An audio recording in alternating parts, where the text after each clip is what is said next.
J'ai même vu un qui a dit, oui, si la Chine et la Russie n'ont pas réagi, lui, il en est tellement déçu. Alors que c'est une page de ces pays-là. Le gars, il criait tous les jours, Poutine, notre Dieu.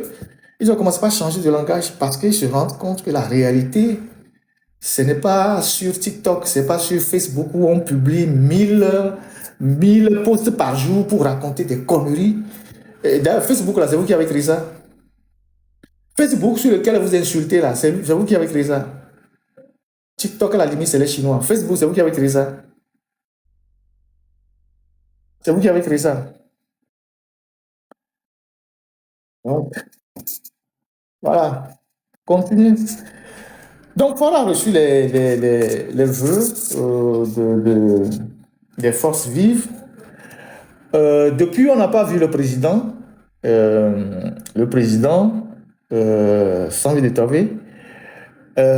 Ils ont rattaché les prérogatives de grâce présidentielle au PT, au PCM, mais ils appellent ça encore grâce présidentielle. Normalement, on devait appeler ça grâce PCM ou quelque chose comme ça, puisque Faure n'est pas président. Mais ils ont rattaché les prérogatives à Faure Gnassingbé. Après, le président, dans les régimes parlementaires, c'est le président qui fait un discours pour se prononcer. Le président, il est porté disparu. Personne ne le voit, sauf quelques images qu'on nous balance, il reçoit des invités. Et la dernière fois, quand Faure devait recevoir les gens au palais de la Marina, donc au palais de bord de mer, les gens ont été toujours humiliés. Il y a des gens qui sont allés là-bas, on leur a retiré tout, on les a exposés au soleil pendant des minutes. Les gens qui sont d'un certain âge, les sénateurs, on a retiré tout. Faure n'a pas seulement bloqué les rues depuis le rond-point du port jusqu'à Cogeviacopé, mais les gens qui sont venus pour le saluer, lui qui parle de paix, lui qui parle, je vais décortiquer son discours tout à l'heure, lui qui parle de ci, de ça, de ça. On a retiré jusqu'à retirer les mouchoirs. Ils ont retiré les sacs, les porte-monnaies, les téléphones portables, même les mouchoirs. Les femmes qui avaient les make-up là, les make-up ont commencé par défigurer leur visage parce qu'ils étaient exposés au soleil. Oh, hokaka, papier mouchoir. Timbolaro Huami. Ato Benafort. Et le passage, c'est 10 secondes. Sauf ces femmes. Le passage, pour saluer Faure et prendre la photo, c'est 10 secondes. Sauf ces femmes. Puisque vous allez voir qu'avec ces femmes, il y avait beaucoup plus de temps. Voilà. Allez regarder un peu les images pour ceux qui étudient un peu la sémiologie et tout ça. Regardez un peu les images. Avec ces femmes, au moins ça prend au moins 1 minute, un peu moins pour certaines, mais pour tous les autres là, c'est 10 secondes. Donc, vous êtes député, vous êtes ministre, tout a été retiré. Est-ce qu'on peut vivre dans la paranoïa comme ça, dans ton propre pays? Dans la paranoïa. Même papier mouchoir, ils ont retiré. Même papier mouchoir, ils ont retiré.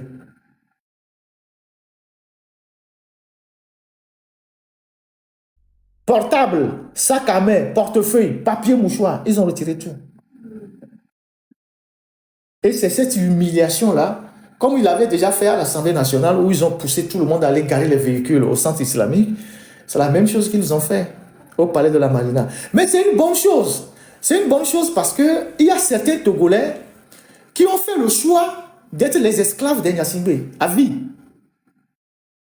Il y a certains Togolais qui ont fait le choix d'être des esclaves éternels de Gnassingbé. Père comme fils et bientôt petit-fils. Il y a certains Togolais qui n'ont pas de dignité, qui n'ont pas de principe, qui ont fait le choix d'être des esclaves à vie des Gnassingbé. Pour eux, c'est les Gnassingbé qui ont créé même le monde. Eux, ils en sont leurs serviteurs et ils en sont très fiers. Donc quand on les soumet comme ça à cette humiliation, ils sont contents. C'est ça la réalité. Et donc, j'ai pas vu lors de la présentation des vœux tous les petits qui sont sur la toile, qui nous insultent, eux n'ont pas été programmés, je ne les ai pas vus. Ou bien leur patron ne connaît pas leur existence. Je ne les ai pas vus. C'était la seule occasion qu'on pouvait les voir saluer le bon Dieu qu'ils sont en train d'aduler. Mais on ne les a pas vus. Je suis sûr que s'ils y étaient allés, on aurait déjà vu les photos un peu partout sur la toile. On ne les a pas vus. On n'a pas vu ces gens-là. Maintenant, on va décortiquer le discours de Faure Gnassingbé. En 2 ou 3 mots rapidement. J'ai fait quelques séquences qu'on va décortiquer tout à l'heure. Technique. La balle est dans votre camp. Mes chers compatriotes, je veux vous parler de cette nouvelle République et de ce qu'elle change concrètement dans notre vie. Ce changement n'est pas un jeu d'écriture. Ce n'est pas une affaire réservée aux juristes ou aux responsables politiques. Il concerne directement votre vie de tous les jours et la manière dont les décisions sont prises en votre nom.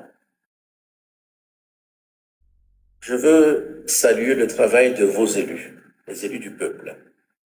L'Assemblée nationale et le Sénat ont conduit cette réforme dans la paix, la dignité et le respect du cadre républicain. Ce choix n'a pas été imposé. Il a été voté, assumé, porté par vos représentants. Je suis conscient que certains auraient souhaité un débat public plus large. Je comprends ces attentes.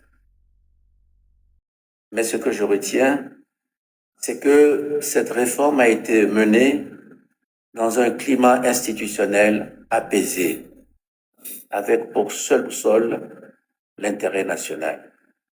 C'est une réussite en soi d'avoir conduit ce changement sans rupture. Dans une république, il y a des choses qui doivent rester stables. La continuité de l'État et des institutions est essentielle pour la paix, pour la confiance.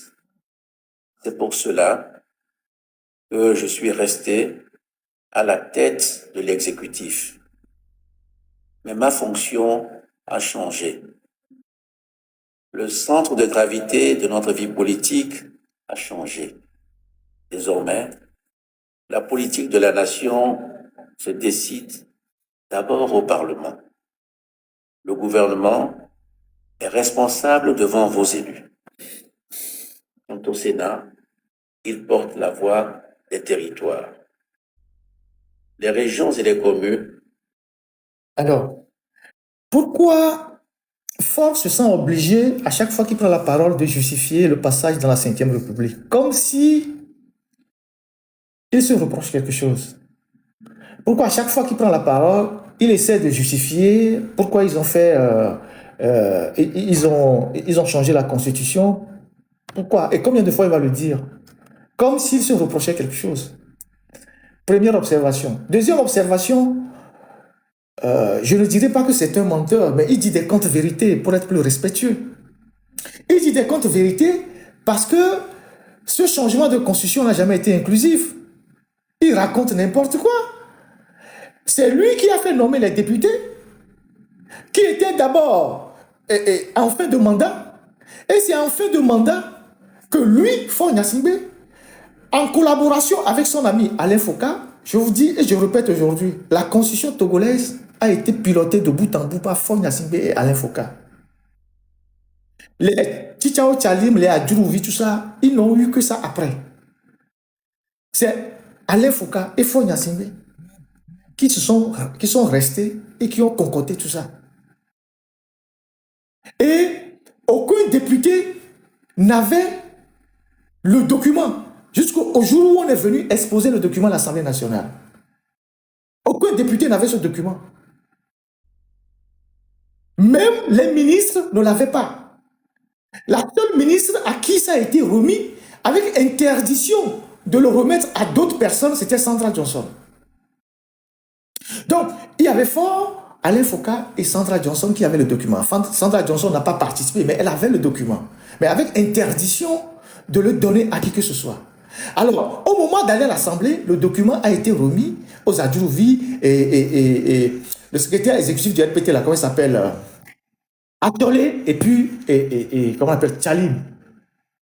Donc, les députés que Ford cite comme étant les représentants des Togolais qui ont participé à la modification constitutionnelle n'en savent absolument rien.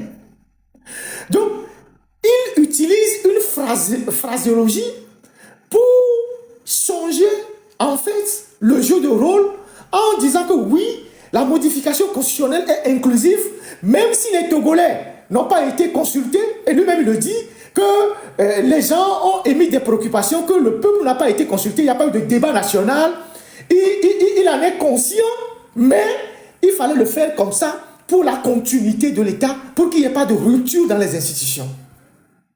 Premier mensonge. Donc ça, il va le servir à ceux qui n'ont pas suivi les événements. Nous avons tous suivi comment les choses sont passées. Il faut interpeller les députés, même ceux qui sont revenus. Ils vont vous dire qu'ils n'étaient au courant de rien. Et le document ne leur a jamais été remis. Ce qui fait que ce document est resté un document incomplet. Chaque jour que Dieu se lève, il change un article, il change un autre article. Quand il voit qu'il y a un article dedans qui n'arrange pas Faure Gnassingbé, qui donne des pouvoirs au président, il change le document. Vous avez vu que le document qui a été publié au journal officiel a été modifié après. Si ce document avait fait l'objet de débats entre les députés auraient pu relever les incongruités et les incompatibilités qui étaient dans ce document-là. C'était resté un document secret jusqu'à son adoption. Et une fois que ça a été adopté, même copie n'a pas été remise aux députés. Alors, où est-ce qu'il y a l'inclusivité dans cette histoire-là? Et il nous dit, oui, que maintenant, ma fonction a changé. Maintenant, le centre du pouvoir, c'est l'Assemblée nationale. Alors que c'est lui qui concentre tous les pouvoirs. Il humilie même les députés. Quand il va à l'Assemblée nationale pour parler aux députés, on interdit aux députés même de faire rentrer des véhicules à l'Assemblée nationale. Quand les députés viennent pour le saluer, il est déposé de tout. Portable, sac à main, tout. À la réalité, c'est que dans ce jeu de rôle qu'il s'est attribué, il a aujourd'hui plus de pouvoir qu'il en avait même hier. Il a plus de pouvoir aujourd'hui qu'il en avait hier. Donc, voilà un premier mensonge qu'il essaye de servir pour essayer de mélanger les esprits de ceux qui souffrent d'obésité intellectuelle. On a suivi les événements de bout en bout. Première vidéo. Deuxième vidéo. Ce que je vous dois comme président du Conseil, la sécurité, l'unité et l'avenir. Pause. Mes chers compatriotes, protéger la sécurité, l'unité et l'avenir. Pause. Mes chers compatriotes, ouais. Voilà ce qu'il dit. Il dit, ce que je vous dois en tant que président du Conseil, c'est la sécurité. Qu'est-ce qu'il a encore dit?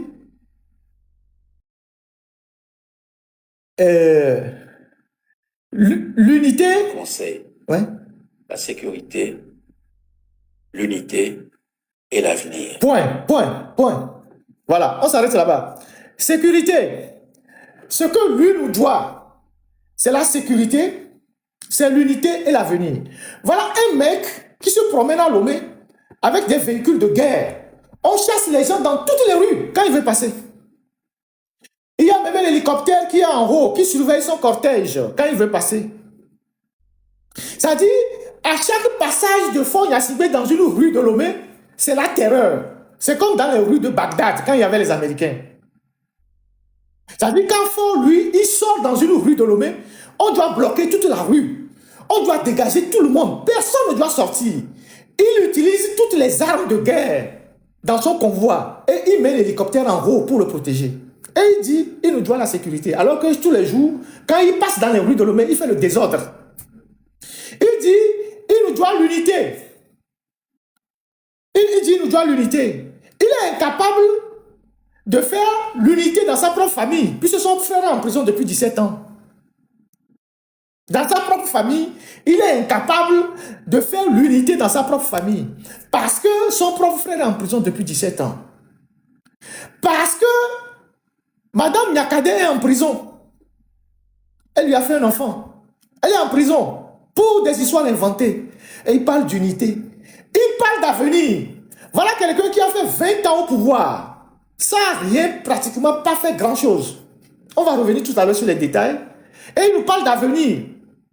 Il a fait 20 ans au pouvoir. Il vient et dit, ce que je vous dois, c'est la sécurité, c'est l'unité, c'est l'avenir.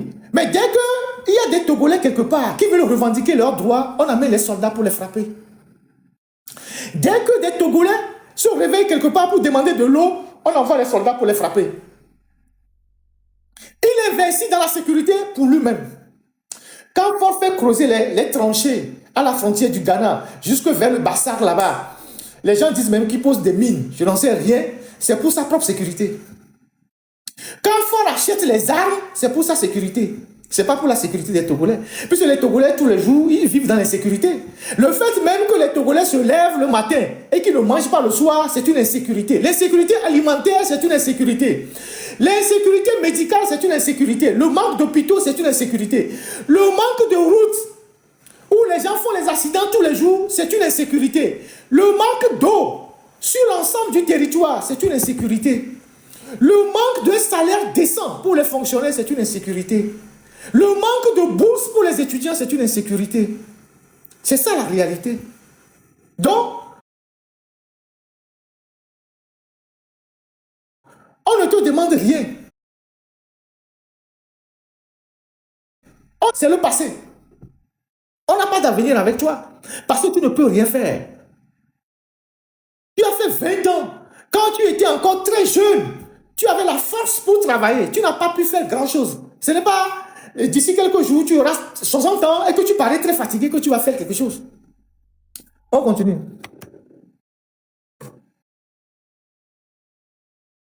Mes chers compatriotes, protéger, c'est la première responsabilité d'un État. Et c'est la première mission que je me donne et que je donne à mon gouvernement pour 2026. Protéger, c'est bien sûr d'abord garantir la sécurité, celle de nos familles, de nos villages et de notre territoire. Point. Dans une région Comment est-ce qu'on peut garantir la sécurité des familles, des populations et des villages? Quand vous vous levez un matin, vous prenez les catapillars, vous détruisez les petits étalages des gens qui vendent dans les quartiers et vous les poussez dans la précarité. Comment vous pouvez garantir la sécurité des familles? Quand vous vous levez le matin, vous prenez des catapillars, vous détruisez tous les petits étalages des gens. Les gens que vous avez cassés, tout ce que vous avez cassé d'Agoué, Hanoukope, jusqu'au niveau de Ebe, Adakpamela. Vous avez commencé votre projet. En fin d'année là, tous les conteneurs, tous ceux qui vendaient à la sauvette que vous avez dégagés là, vous les avez poussés dans la précarité. TP3, tout ça, vous les avez poussés dans la précarité.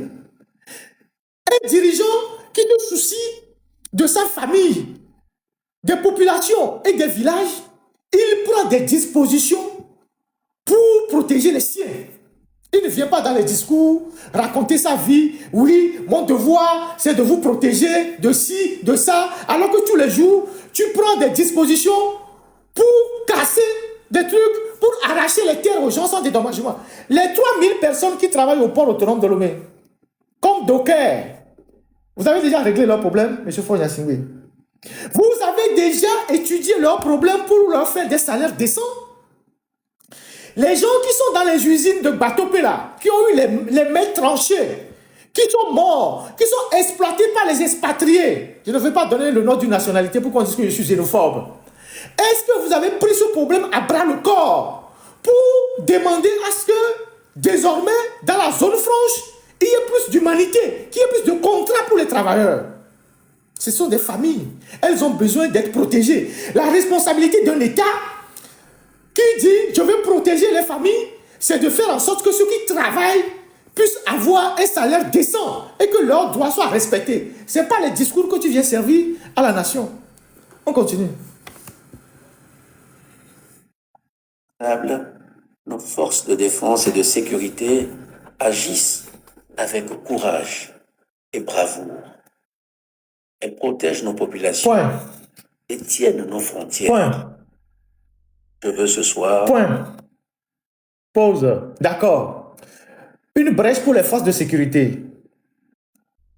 Les forces de sécurité, donc, nos soldats font un travail formidable pour protéger les frontières. Ils sont au front tous les jours. Ils se sacrifient pour la nation. Quand ils meurent, tu leur rends hommage. Quand les forces de sécurité qui sont au front et qui perdent leur vie pour la République, quand ils sont tués au front, vous leur rendez hommage. Ne serait-ce qu'amener un cercueil devant, je ne sais pas quoi, quelque part où on rend honneur aux gens avant de les enterrer. Il y a eu un jeune lieutenant qui est décédé au mois de novembre, très jeune, lieutenant. J'ai vu ça sur TikTok. Il a sauté sur une mine. Il a été enterré dans l'anonymat. Il y a plein d'autres qui meurent, qui sont enterrés dans l'anonymat. Même un simple cimetière militaire.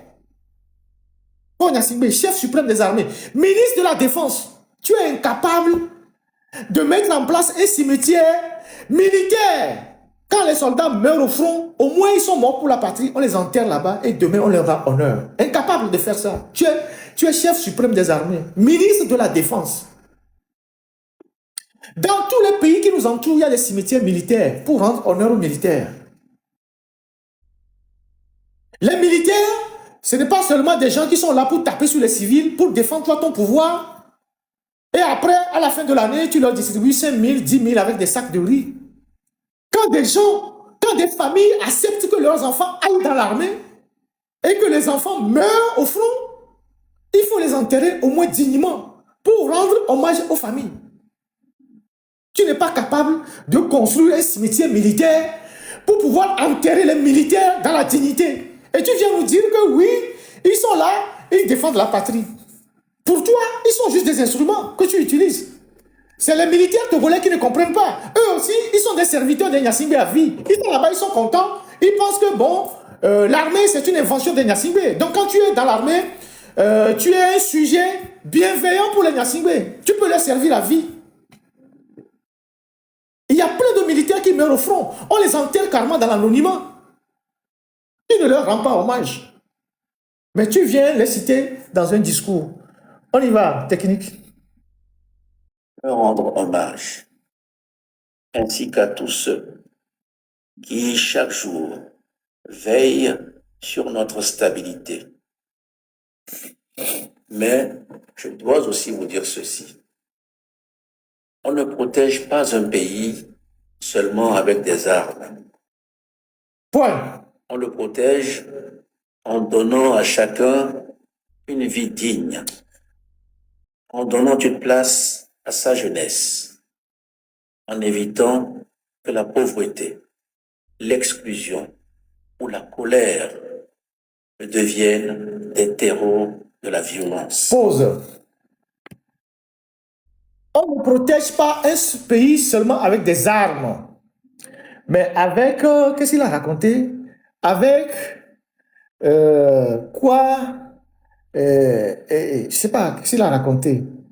Mais Place à sa jeunesse, en évitant, on le protège en donnant à chacun une vie digne, en donnant une place à sa jeunesse, en évitant que la pauvreté, point. l'exclusion Point. ou la colère.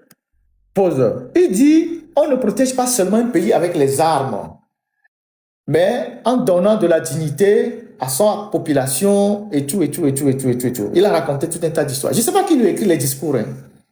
Je pense qu'on lui écrit, vient, il lit, il ne sait même pas ce qu'il lit. Et parfois, il lit le contraire de ce qu'il fait. Et visiblement, celui qui lui écrit les discours, il se moque de lui. C'est toi, Faure Gnassingbé, qui achète les armes, qui a multiplié les casernes partout. dans le document sur le rapport sur l'état des lieux de l'armée togolaise, que j'ai lu une partie ici, vous ne pouvez pas imaginer le nombre de casernes qui est au Togo et les mini-camps qui est au Togo. J'ai la liste. Et tout ça participe à semer la terreur au sein de la population pour que les gens évitent de s'organiser contre le pouvoir. Les petits camps, les brigades de gendarmerie, les lieux de détention secrets, tout ça. Mais c'est lui qui vient nous dire, oui, qu'on ne protège pas un pays seulement avec les armes. Je me souviens qu'en 2000 ou 99, 2000, Eyadema était venu sur le campus. C'est ce jour-là que Eyadema a subi la pire humiliation de sa vie. Et on était au cœur de ça. Quand Eyadema est venu sur le campus, la veille, quand les petits gardes du régime sont venus afficher le communiqué que Eyadema allait venir sur le campus, je vous ai dit ça plusieurs fois, on a fait des réunions pour attaquer Eyadema. Mais le matin, à 4 heures, nous, on est restés, certains parmi nous, on était dans l'unité opérationnelle, on est restés sous le château qui est au campus là-bas. C'est là-bas qu'on a défini nos stratégies. On est rentré à la maison dormir un peu. À 4 heures, on était sur le campus. Quand on est arrivé sur le campus à 4 heures, il y avait des chars partout, dans les champs de maïs. Vous savez qu'à l'époque, le campus était une brousse, une grande brousse. Les chars étaient partout, les armes, les 12-7, les balles. Et quand tu vois ça, toi-même, tu commences pas à trembler. Et c'est sur champ qu'on a changé nos plans. Et donc, quand on était dans la foule, quand Eyadema parlait, il disait, oui, la paix. Les Nassibé n'ont qu'un seul mot, hein. Ils tuent. Mais c'est eux qui vous envoient toujours le mot la paix. La paix, la paix, la paix. Mais c'est eux qui arrêtent, qui tuent, qui torturent. Mais ils viennent vous dire, rien ne vaut la paix. Donc, Eyadema est venu et il a commencé par raconter ces histoires. Oui, la paix ici. Agbéo était Premier ministre. La paix par là, la paix de quoi, et tout. Et nous, dans la foule, on a commencé par crier sur lui. On disait, mais d'accord, mais c'est lui qui tue les gens. C'est lui qui fait réprimer les manifestations sur le campus. Ce qu'ils ont fait en Angola, c'était la paix. Ce qu'ils ont fait au Libéria, c'était la paix. Ce qu'ils ont fait en Sierra Leone, c'était la paix. On a commencé par crier un peu comme ça. Et je me rappelle qu'Agbéo s'est levé, il a pris la parole, il a dit, oui, quand le chef de l'État parle, il faut se taire. On a crié sur lui, il est parti s'asseoir. Et donc, ils sont toujours dans cette logique-là. Quand ils sont là pour berner les gens, ils viennent, ils disent oui, c'est la paix. Mais quand vous maintenez Jean-Paul Omolou en prison, c'est la paix. Depuis 4 ans, détention préventive. Quand vous avez maintenu Aziz Goma, jusqu'à l'histoire, il est sorti totalement paralysé, c'est la paix. Quand vous avez maintenu Fadel en prison, qui est sorti en perdant l'usage de ses jambes, c'est la paix. Quand vous gardez Madame Nyakade en prison, c'est la paix. Quand vous prenez des unités spéciales pour aller enlever un petit comédien à Kanté là-bas et aller l'enfermer, c'est la paix. Donc, voilà quelqu'un qui dit, on ne protège pas seulement un pays avec les armes, mais il donne 13 milliards aux Israéliens pour faire sa sécurité. Les 13 milliards peuvent mettre de l'eau un peu partout sur l'ensemble du territoire.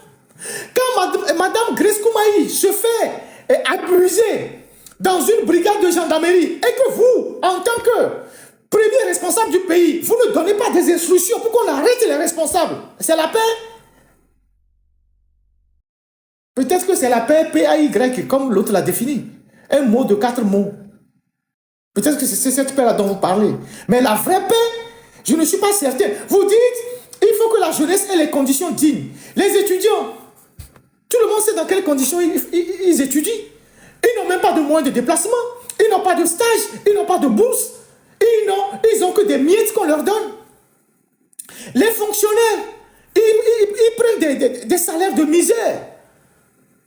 C'est ça, un pays digne, une famille digne, la jeunesse qui est digne. Aujourd'hui, quand tu prends 100 jeunes au Togo, 100 jeunes au Togo, peut-être 90 vont vous dire que leur seul souhait c'est de quitter le Togo. Quand tu prends 100 jeunes au Togo, aujourd'hui, 90 vont vous dire notre seul souhait c'est de quitter le pays. Parce que ce pays n'offre plus aucune opportunité. Les jeunes Togolais ont tellement du dégoût pour leur pays que 95% des jeunes disent nous cherchons un moyen pour partir, pour quitter le pays. Un pays où il y a la paix, où il y a les opportunités, les jeunes ne quittent pas le pays en masse. s'est rapporté qu'à l'aéroport de Lomé, jusqu'à une certaine période, quand il y a des vols, maintenant que les histoires des visas se sont arrêtées un peu, mais quand il y a les vols, mais il y a énormément de jeunes qui prennent l'avion tous les jours, qui partent, qui quittent le pays en masse, comme s'il y avait une immigration. Immigration, je ne sais plus. L'un des deux. Le fait de quitter son pays. Donc, il y a tellement de jeunes qui quittent le pays et ça se sent à l'aéroport. Si vous allez chercher aujourd'hui les statistiques à l'aéroport international de Lomé, vous allez comprendre que les jeunes quittent le pays en masse. Et lui, il sort. Comme il est dans le monde des bisounours, il est dans sa bulle. Immigration, merci. Il vient nous dire, oui, on ne protège pas seulement le pays avec des armes, alors que tu te promènes avec les armes tous les jours. Quand tu sors, c'est les armes que tu mets devant. Quand toi, tu sors dans la rue, c'est les armes que tu mets devant. Aucun Togolais ne peut approcher fort dans la rue pour lui dire, oh, monsieur le président, je voudrais vous dire bonjour. Aucun Togolais. Vous voyez la présidence de Kégué là-bas, même la présidence qui est à la plage, vous ne pouvez même plus vous approcher de 100 mètres ou de 200 mètres. Quand vous passez devant la présidence de Kégué là-bas, entre-temps la rue même a été bloquée. Mais quand vous passez là-bas, vous êtes sur moto ou voiture, vous n'avez même pas le droit de regarder le portail de la présidence. Il faut être droit dans votre voiture. Comme si c'était un lieu que personne ou les citoyens n'ont pas le droit de visiter. Je suis allé plusieurs fois en Afrique du Sud, à la présidence de l'Afrique du Sud. En Afrique du Sud, la présidence est divisée en deux. Il y a un grand jardin, un très grand jardin qui est ouvert au peuple. Les gens qui ont les anniversaires, les réceptions, ils viennent. C'est dans l'enceinte, c'est un complexe. Vous venez dans la présidence là-bas. Vous avez accès à ce jardin-là. Vous pouvez vous amuser comme vous voulez. Et il y a une autre partie qui est fermée pour la population. Au Togo, même à 200 mètres, tu n'as pas le droit de regarder le portail de la présidence. Et il vient nous dire, il parle de la paix. La dernière fois, quand ils voulaient faire leur truc à la marina, à la plage, ils ont chassé tous ceux qui étaient à la plage côté Ibis. Ils ont éloigné tout le monde. Et c'est lui qui nous parle de paix. Il faut déconstruire ce genre de discours. On continue. Ils deviennent des terreaux de la violence. La sécurité vient donc aussi du développement. Elle vient de l'emploi. Elle vient de l'accès aux services essentiels. Elle vient d'un pays où personne ne se sent oublié. Pause. Quand un enfant... Pause. Il dit, la sécurité vient aussi des services essentiels. Dans son propre village, il n'y a pas l'eau. On reviendra là tout à l'heure. Il fait 20 ans au pouvoir. Dans son propre village, il n'y a pas l'eau. Je l'ai dit plusieurs fois. Après, les gens eux-mêmes font des vidéos maintenant pour dire que chez eux, il n'y a pas l'eau. Et c'est sur l'ensemble du territoire. L'eau, c'est la vie. C'est un service essentiel. Il n'y a pas de centre de santé dans les villages. Il n'y a pas des hôpitaux dits de ce nom. Même dans Kitalafia, là, certains ont peur même d'aller là-bas. Il m'a été rapporté qu'un baron, sénateur, a fait récemment une crise. On l'a amené à Kitalafia. L'année dernière, il avait déjà perdu sa femme dans cet hôpital. Il en a gardé de très mauvais souvenirs par rapport à leur incompétence et tout et tout. Et il avait juré qu'il n'allait plus jamais venir là-bas. Mais comme il a fait une crise, donc il était inconscient, on l'a amené là-bas. Dès qu'il s'est réveillé, et on lui dit que c'est ici qu'il est, il a dit, oh, lui parle. Il va partir, il va rentrer. Il a quitté, il est rentré à la maison. C'est un vieux baron, c'est pas un jeune, un très vieux baron. Il a déjà perdu sa femme dans cet hôpital-là. Il en a gardé de très mauvais souvenirs. Donc quand il a fait sa crise d'hypoglycémie, je ne sais pas quoi, on l'a amené là-bas. Quand il s'est réveillé, il a vu que on a écrit Dr Lafia. Il a dit, je pars. Donc, pour dire que les infrastructures, les services de premier, quoi qu'il dit là, ça n'existe pas au Togo. Qu'est-ce qui existe réellement au Togo qu'on peut appeler les services de premiers soins, tout ça? Il n'y a absolument rien. Le CHU, c'est un mouroir. On continue.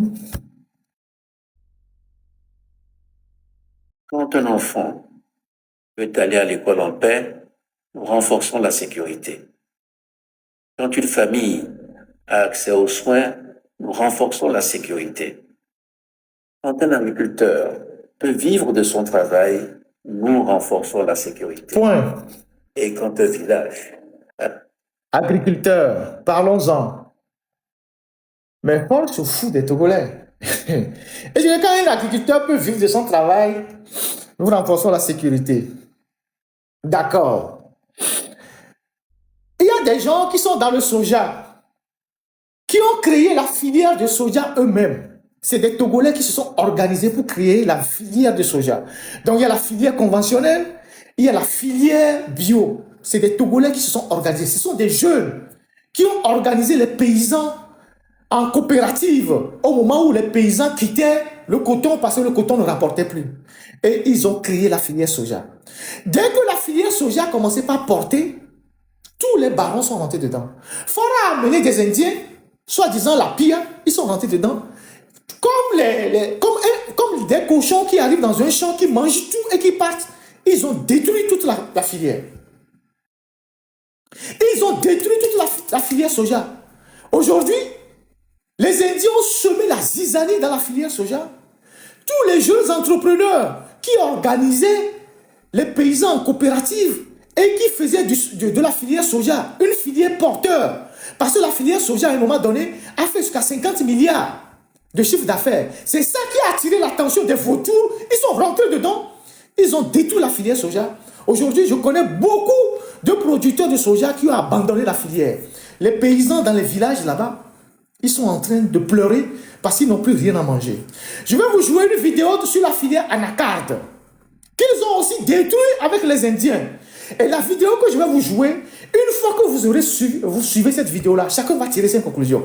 Il y a des gens, des familles à Sokoré qui ont perdu leur emploi à cause de ces étrangers, ces Indiens, ces expatriés que fort et ces raisons ont amené, qui sont rentrés après la filière soja, ils sont rentrés dans la filière anacarde et ils sont en train de détruire la filière anacarde. Vidéo.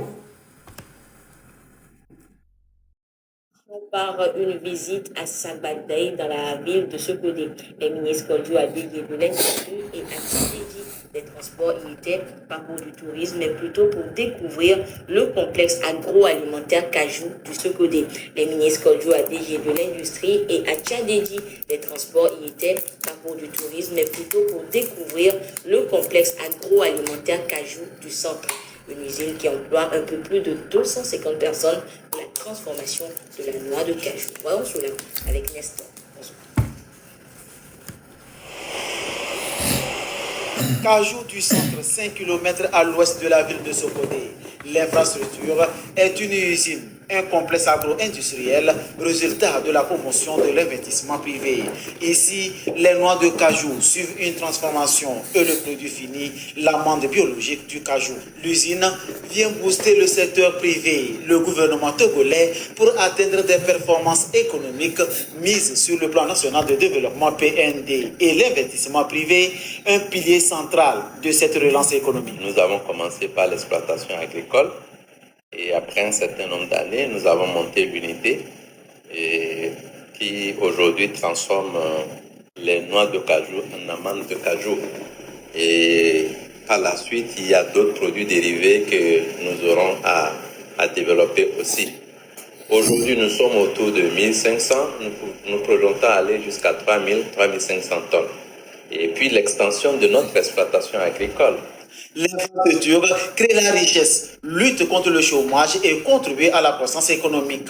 Ici, environ 300 personnes sont employées, majoritairement des femmes. Avant, on était au chômage. Mais avec ce travail, nous avons pu faire quelque chose. Nous survivons aux besoins de nos enfants. Ici, dans la région centrale, nous avons plein des anacards. Donc, nous souhaiterions qu'il y ait plein d'usines. Nous disons merci au chef de l'État qui a fait cette politique des usines. Le ministre Kodjo Adégué du commerce, de l'industrie et de la consommation locale et son collègue Afo Atidéji, en charge des transports, au nom du Premier ministre, chef du gouvernement, ont fait le déplacement du site pour apprécier les performances du complexe qui répond à l'As 2 du PND. Le Togo, dans une vision stratégique, entend réduire progressivement l'exportation des produits bruts. Leur transformation sur place reste un atout dans la chaîne de production aux résultats très encourageants. La feuille de route, une façon de dimensionner la grande vision que porte son Excellence, Monsieur le Président de la République, de faire de notre pays, le Togo, un pays en paix, une nation prospère, avec une croissance économique inclusive et durable. Cette vision-là se met en œuvre, surtout s'agissant de l'axe de créer, dynamiser la création d'emplois, mais bien entendu en mettant le focus sur l'effort de notre économie. L'agrobusiness, ce qui est produit localement, qu'on puisse le valoriser. Et nous tenons toujours à dire merci à ce promoteur qui a créé un écosystème ici à Sokone. En tout cas, il peut compter sur le gouvernement. Nous allons lui apporter notre appui. L'usine aujourd'hui a créé une connexion entre les préfectures qui fournissent de la matière brute, noix du cajou. Il y a un an, elle a bénéficié d'un appui du MIFA. Construite sur 1 hectare, Cajou du Centre soutient les producteurs à la base qui exploitent plus de 550 hectares d'anacarde bio. Ok. La noix de cajou. Vous savez pourquoi j'ai passé la vidéo? Vous savez pourquoi j'ai passé la vidéo? Leur propre vidéo, hein. Voilà un promoteur privé, quelqu'un qui allait faire un prêt à la banque et qui a créé tout un écosystème, comme eux-mêmes le disent, et qui a organisé les paysans et qui emploie plus de 350 personnes, c'est les derniers chiffres, 350 personnes, surtout les femmes, dans la région centrale. Vous savez pourquoi je passe la vidéo? Eh bien, parce que l'usine a fermé.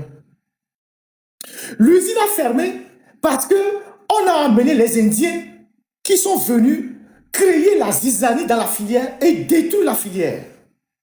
Donc, les 300 personnes ou 350 personnes que je dis sont au chômage aujourd'hui. L'usine que vous voyez là, elle a fermé. C'est à Sokone. Imaginez 300 personnes qui travaillent dans une usine à Sokone. 300 femmes, 300 personnes. L'usine a fermé. Parce que l'État togolais est incapable de protéger les opérateurs économiques nationaux. Même plus grave, le régime même va chercher les Indiens qui viennent semer la zizanie dans les filières. Donc cette usine que vous voyez, qui a reçu la visite de plusieurs ministres, il y a la ministre Mivedor aussi qui est allée là-bas. L'usine a fermé. Ce sont les femmes de Sokone, leurs enfants, qui m'ont envoyé l'information et je suis allé chercher la vidéo, que leurs mamans sont à la maison. Que leurs mamans sont à la maison. 300 personnes. Ils ont amené les Indiens.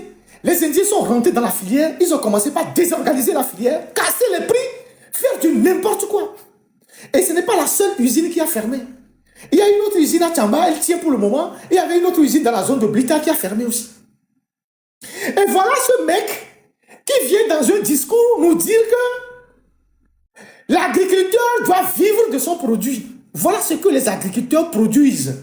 Et il est incapable de les protéger par des lois de la République.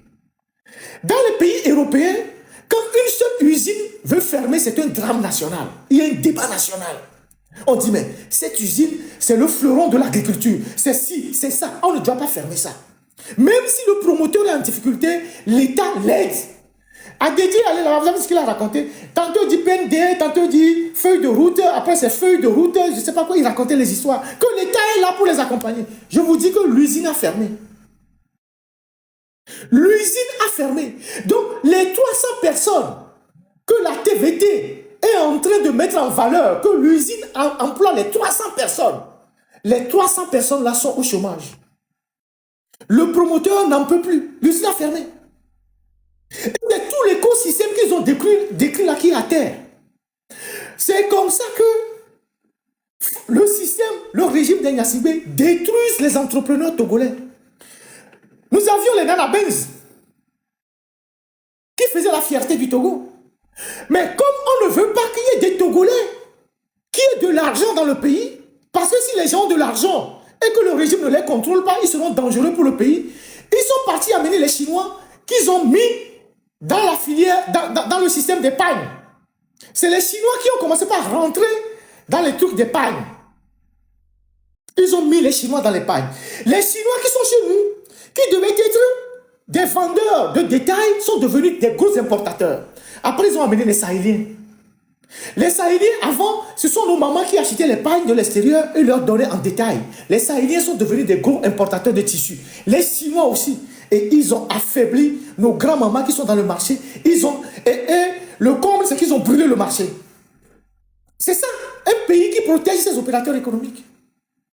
C'est ça, un régime qui protège les opérateurs économiques. Ce monsieur qui est de Sokodé, qui est parti faire un prêt à la banque et qui a mis cette usine.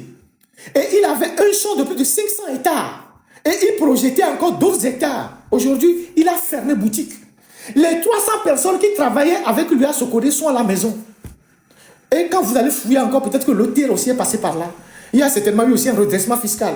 Donc, tu as un État qui est incapable de protéger les opérateurs économiques nationaux. Dites-moi, nous sommes en fin d'année, début d'année. Vous connaissez combien d'opérateurs économiques togolais qui sont des millionnaires? Je ne parle pas encore de milliardaires.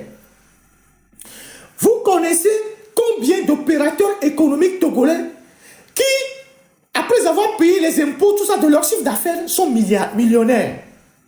Millionnaire, je ne parle pas de milliardaire. Quelqu'un qui a 200, 300, 600 millions sur son compte, qui est millionnaire, qui est dans le BTP, qui est au port autonome de Lomé, qui est dans le transit, qui est dans l'agriculture, qui est dans l'importation. Vous en connaissez un seul? Si on doit compter les millionnaires au Togo, les millionnaires, des gens qui peuvent frapper la poitrine, que je suis millionnaire de par mes activités. Je ne parle pas encore de milliardaire. Milliardaire, c'est un autre sens. Je parle de millionnaire. Vous connaissez des jeunes entrepreneurs togolais qui sont millionnaires dans ce pays-là? Vous en connaissez? Il n'y en a pas du tout. Il n'y en a pas du tout. Ils ont affaibli tout le monde. Et lui, il sort pour nous dire gaillardement, oui, la responsabilité de l'État, c'est quand il y a un agriculteur qui produit et qui vit de sa production, c'est une sécurité. Mais vous ne protégez pas les agriculteurs. En France, vous avez tout le débat qui est autour des agriculteurs. Les agriculteurs qui arrivent dans la capitale avec leur caterpillar pour bloquer les rues, pour déverser devant la maison des dirigeants des déchets, des nourritures et tout ça. Parce que c'est un secteur très sensible. L'agriculture, c'est comme l'eau, c'est la vie d'un pays.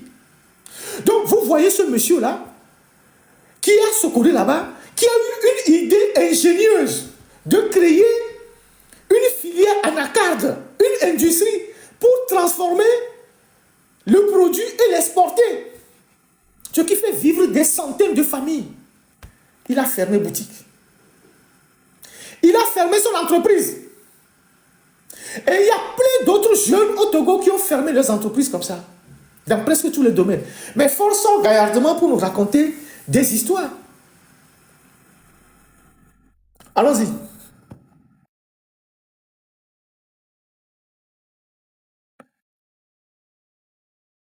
On reprend son discours.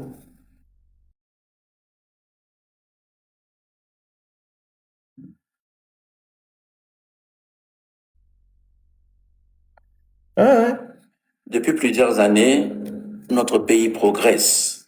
Il progresse en matière d'infrastructure, de stabilité. Et depuis plusieurs années, notre pays progresse. Il progresse en matière d'infrastructure, de stabilité économique, d'intégration. Et dit depuis plusieurs années, notre pays progresse. Il progresse en infrastructure. Vous en connaissez? Qu'il a pu faire sans problème. Il dit que depuis plusieurs années, notre pays progresse en infrastructure. Il a fait l'autoroute qu'il a promis. Il a fait des routes à Lomé.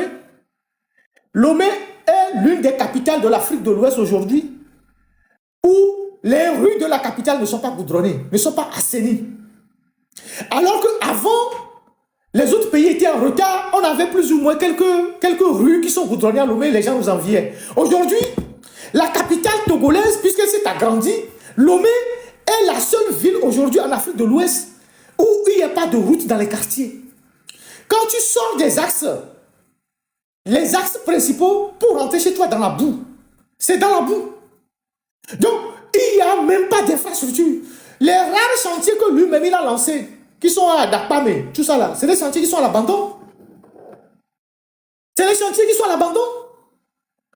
Il y a plus de 6 ans qu'ils font la route Lomé-Palimé. Je ne sais pas s'ils ont terminé. Ça fait quoi? 112 km ou 100 combien de kilomètres Lomé-Palimé? 119 km. On peut faire une route de 100 km en 6 ans, 7 ans. Ce n'est pas une autoroute. Ce n'est pas une route à double voie. Les rues d'Akoré-Siwa, partout, c'est à l'abandon. Le contournement qui sort chez Bawara, qui part de Kege, Somayaf et qui sort chez Bawara, c'est à l'abandon. Il a terminé ça. Et c'est lui qui nous dit que le pays progresse en infrastructure. Alors qu'on met les puisards sur la route que lui-même il passe. Peut-être que c'est ça le progrès. La route que lui-même il utilise pour aller à l'aéroport, on met les puisards pour retenir l'eau. Peut-être que c'est ça le progrès. Selon lui. C'est ça le progrès. Il y a des routes qu'on a eu à faire vers Guérenkouka, dans la zone de Bassar. Ces routes sont déjà en train d'être décapées. La route n'a pas fait 2 ans. Elle est totalement... des travaux qui ont été faits approximativement. Il y a des gens qui font des vidéos tous les jours pour dire qu'on vient de faire la route, à peine 2 ans, la route est totalement à terre. Et il nous dit que nous progressons. On prend 10 ans pour faire un seul pont. Il nous dit qu'on progresse. Allons-y. Régional de digitalisation. Ces efforts sont réels et ils doivent être reconnus. Nous devons maintenant franchir un cap supplémentaire. Transformer le Togo aujourd'hui, c'est d'abord investir dans notre première richesse. Cette richesse, c'est vous, les Togolaises et les Togolais. Votre éducation, Pause. votre formation professionnelle. Il dit, nous devons investir dans les Togolais parce que c'est la richesse du pays. Il reprend, je reviendrai là-dessus, et que c'est nous. C'est notre éducation, c'est notre ci, notre ça. Mais les seuls qui ont les circuits d'investissement au Togo, ce sont les femmes de Fonya Simbe. Et lui-même 2 ou 3 de ses copains. Aucun Togolais aujourd'hui ne peut investir en toute liberté dans ce pays. Les gens qui sont de la diaspora, que ce soit les États-Unis, l'Europe, le Canada, qui ont amené des projets au Togo, ils sont repartis, ils ont fermé. Parce qu'on leur a créé trop de soucis. Les gens ont fermé, ils sont repartis. Ils viennent nous dire, oui, que la seule richesse, c'est vous. On va investir en vous. L'investissement, c'est le novice. C'est les sacs de riz qu'ils partagent aux gens. On continue.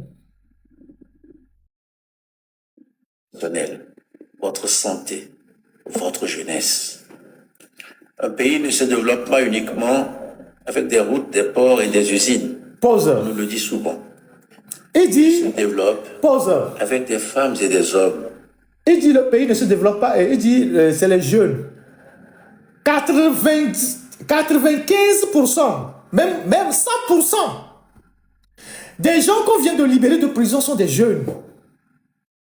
100% des gens qu'on vient de libérer de prison, ceux qui ont fait 6 ans, ceux qui ont fait 7 ans, ceux qui en sont morts, ceux qui sont paralysés, sont des jeunes. Fonya Simbe. 100% des jeunes des gens que tu viens de libérer de prison, je parle des détenus politiques, ce sont des jeunes. Comment tu as un dirigeant? Dès que quelqu'un n'est pas d'accord avec ta gouvernance, c'est la prison. Dès que quelqu'un sort dans la rue pour manifester, parce que le droit de manifestation est garanti par la Constitution, prison. Dès que les jeunes disent, nous ne sommes pas d'accord, on n'a pas de bourse, on n'a pas de l'eau, on n'a pas ci, prison. Et tu viens, tu nous dis que c'est dans ces jeunes-là que tu investis. Barry Moussa Barké était ministre en 82. Barry Moussa Barké, il était ministre en 1982. Ou même avant. Après le port et tout ça. 40 ans après, il est toujours aux affaires.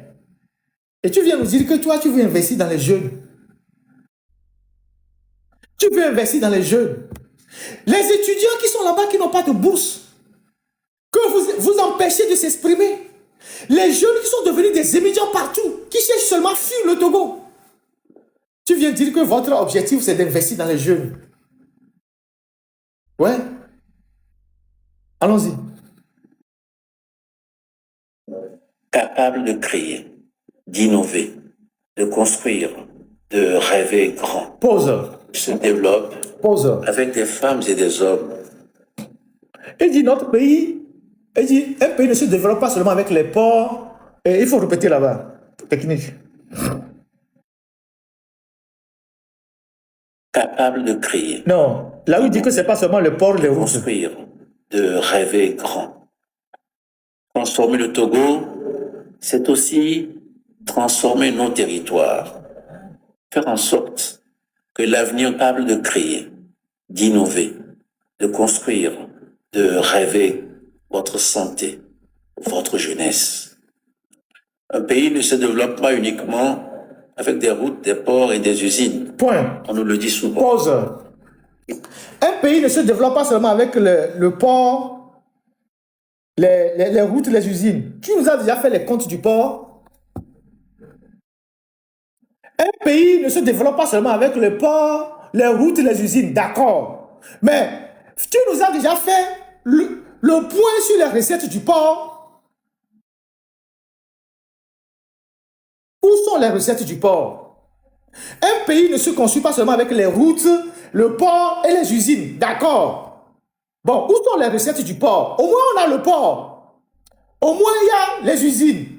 Où sont les recettes du port? Un pays ne se construit pas seulement avec les ports, dit-on souvent. Mais où sont les recettes du port? Où est-ce que tu mets les recettes du port? Un pays ne se construit pas seulement avec les mines. D'accord.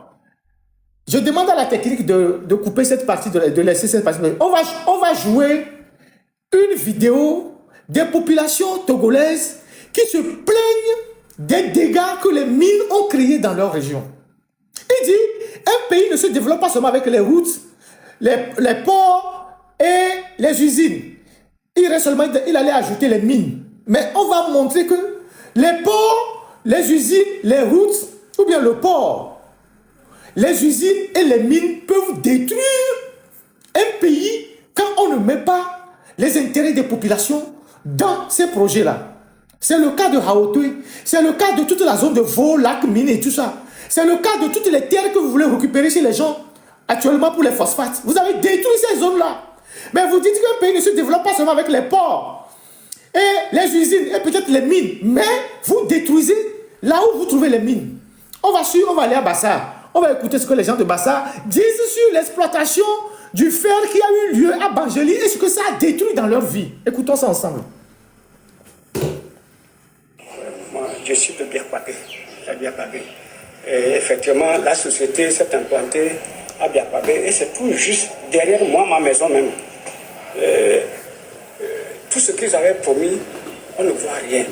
Présentement, il y a la poussière qui quitte la montagne et qui a envahi même le village.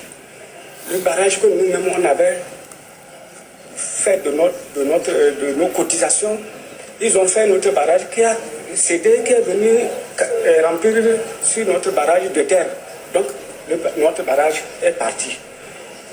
Ni les bœufs, ni les chèvres, même les élèves allaient dans notre barrage pour faire la lessive. Présentement, il n'y a plus d'eau pour laver les choses.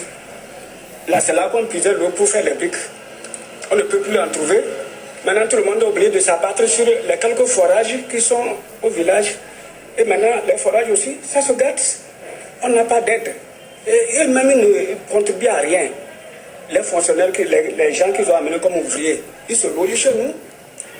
Eux aussi contribuent à gâter nos forages.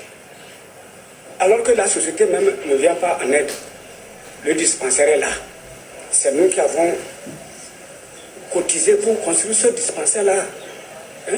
Et c'est nous qui payons, qui avons payé ces fonctionnaires-là pendant plus de 6 ans.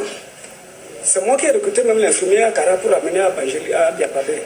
On a payé avant que, maintenant tout dernièrement, le ministère, au moment d'Ao, on a reconnu le dispensaire et on a affecté l'infirmier. La coucheuse, c'est nous qui la payons. Les infirmiers, les 3 infirmiers, c'est nous qui continuons, les dispensaires ne continuent pas à les payer. Et nous, on contribue toujours. Bon, on ne sait pas qu'est-ce qu'il faut. Qu'est-ce qui, dans notre bénéfice, à quoi? Il y a un petit frère qui a fait un forage Le blanc refuse même que nous, nos parents, aillent puiser dans ce forage-là. Alors que ce n'est pas lui qui a fait le forage. Voyez-vous? Mais finalement, nous, on ne comprend rien. Ils sont venus pour nous aider, ou bien c'est pour nous terminer encore. Quand les stations de fer, on était encore mieux que ça. Nos petits frères faisaient des jardins tout le long des barrages. Aujourd'hui, il n'y a plus d'eau pour faire ces jardins-là. Ceux-là, c'était leur moment, c'est-à-dire après la culture, c'est les jardins que les gens profitaient dans ces moments de soudure, c'est-à-dire libre, quoi. Maintenant, il n'y a plus rien. Pas de tomates, pas de gombo, pas de boma, rien. Et c'est ces jeunes-là, c'est ça qui les retenait au village. Mais un jour, ils vont partir tous, faute d'eau. Donc, vraiment, nous sommes venus vous voir pour que vous nous tracez les voies et moyens, comment on peut faire pour au moins aboutir à quelque chose de mieux pour nos populations. Deuxième vidéo, il doit en avoir une deuxième. Et c'est l'unique.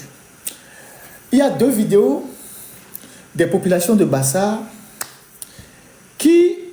Voilà. Deuxième vidéo. Vous allez voir ce que les gens disent de l'exploitation de la mine de fer à Banjoli et de ce que ça crée comme dégâts dans leur vie. Et vous avez une idée de ce qui se passe à Haotoé, un peu partout dans le Vaud et jusque dans le Zior.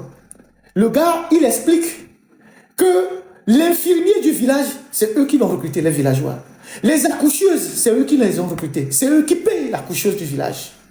Il n'y a pas d'eau. Avant l'exploitation du fer, de la mine de fer, ils avaient leur propre barrage. Et ils faisaient les travaux maraîchers, du maraîchage. Ils arrivaient à vivre. Les gens qui sont venus pour faire l'exploitation de la mine ont détruit le barrage. Ils n'ont même plus d'eau aujourd'hui. Un de leurs frères a réussi à faire un forage. Ceux qui exploitent la mine leur interdit d'aller chercher de l'eau dans le forage. Et que tous les jours, c'est la poussière qui rentre dans leur maison. Les jeunes sont en train de partir. Nous sommes à Banjoli, à Bassar. Si la deuxième vidéo, vous pouvez passer. S'il n'y a pas, il n'y a pas de souci. Je regarde les techniciens au téléphone pour voir. Il y avait deux vidéos.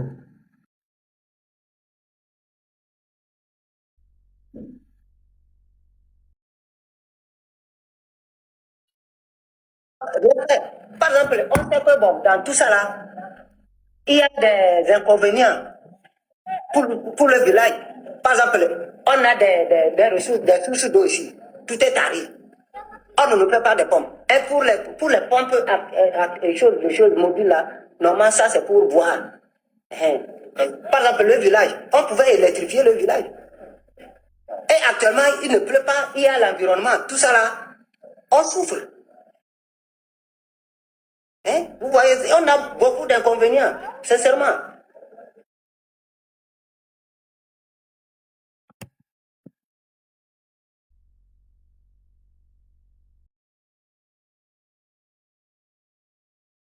Est-ce que